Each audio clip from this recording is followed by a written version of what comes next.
Hello friends, welcome to my YouTube channel Faiz Mastana. और आज के इस वीडियो पर हम बात करने वाले हैं हिस्ट्री ऑनर्स सेमेस्टर 6 का जो कोर 14 पेपर है, इसमें क्या क्या हम लोग को पढ़ना है, यानी सेमेस्टर कोर 14 का जो सिलेबस है।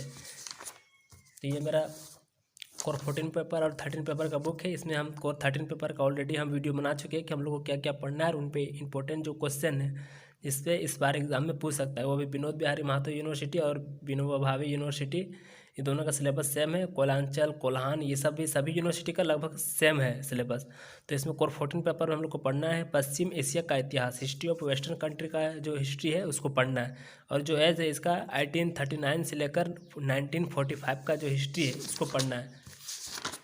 तो चलिए देखते हैं कि हम लोग को क्या क्या पढ़ना है। टोटल इसमें 7 लेसन है। इसमें पढ़ना है हम लोग को फर्स्ट में युवा तुर्क आंदोलन, यंग तुर्की मूवमेंट, क्रीमिया युद्ध का महत्व, ये इम्पोर्टेंट है बहुत। बर्लिन कांग्रेस क्या है, ये सब के बारे में भी इम्पोर्टेंट है। बर्लिन सम्मेलन की मुख्य धाराएं, बर्लिन व्यवस्था का मूल्यांकन, उसके बाद युवा तुर्क आंदोलन और युवा तुर्क आंदोलन के कारण। फिर ये बहुत इम्पोर्टेंट है कि क्या कारण थे और ये क्यों हुआ, का आंदोलन की संस्थाएं तथा उनके कार्य।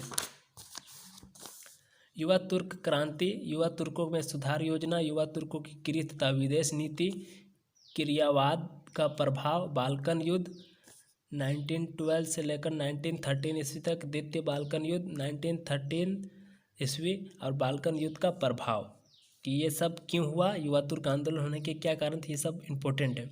सेकेंड में है मुस्तफ़ा कमाल पाशा द्वारा तुर्की का नवनिर्माण तथा मुस्तफ़ा कमाल पाशा के अधीन तुर्की की विदेश नीति। सबसे पहले मुस्तफ़ा कमाल पाशा की क्या भूमिका है उसको दिखाना है, उसको लिखना है। मुस्तफ़ा कमाल पाशा का जीवन परिचय, स्लेप्रेस की संधि और मुस्तफ़ा कमाल पाशा की सफलताएं, ये इम्पोर्टेंट है। मुस्तफ़ा कमाल पाशा क्या सुधार है, इनकी सफलताएं, जिसमें आ जाएगा गृह नीति, कमाल पाशा के नेतृत्व में तुर्की का नवनिर्माण, मुस्तफ़ा कमाल पाशा का कार्यक्रम में धर्मनिरपेक्ष की स्थापना, समाज का आधुनिकीकरण। और मुस्तफ़ा कमाल पाशा की ये भी बहुत इंपॉर्टेंट कि इन्होंने समाज का किस प्रकार से आधुनिकीकरण किया, रिफॉर्म किया, स्त्रियों की दशा में सुधार, आर्थिक विकास, तुर्की में विदेशिक संबंध, तुर्की के इटली और जर्मनी के साथ संबंध, यानी मुस्तफ़ा कमाल पाशा के दौरान विदेशों से किस प्रकार से संबंध थे, ये सब के बारे में भी बताना है। और ये इम्पोर्टेंट से एग्ज़ाम में हमेशा पूछता है। थर्ड में है रजा शाह पहलवी के सुधार, इसमें भी देना है रजा शाह का उत्कर्ष किस प्रकार हुआ, क्यों हुआ, विदेशिक संबंध और रजा शाह पहलवी के सुधार लिखना है।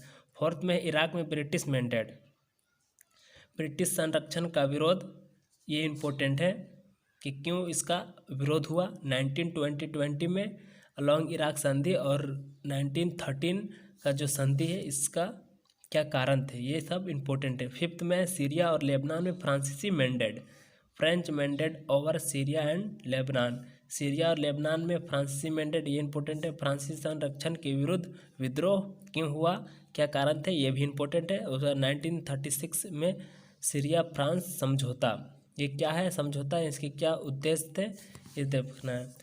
सिक्स में है फिलिस्तीन समस्या और इजराइल का निर्माण, ये भी इम्पोर्टेंट है। अरब राष्ट्रवाद क्या है, ये उसमें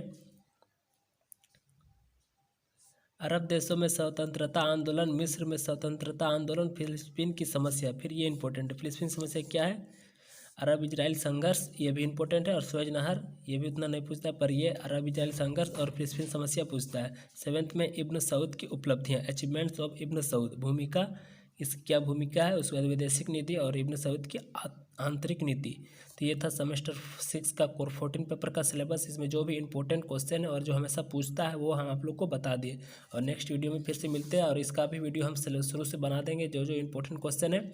और भी वीडियो तो कोर 14 पेपर का देखना चाहते हैं तो डिस्क्रिप्शन बॉक्स में लिंक, वहाँ पर जाकर आप देख सकते हैं। फिर से मिलते हैं एक नई वीडियो में, तब तक के लिए गुड बाय।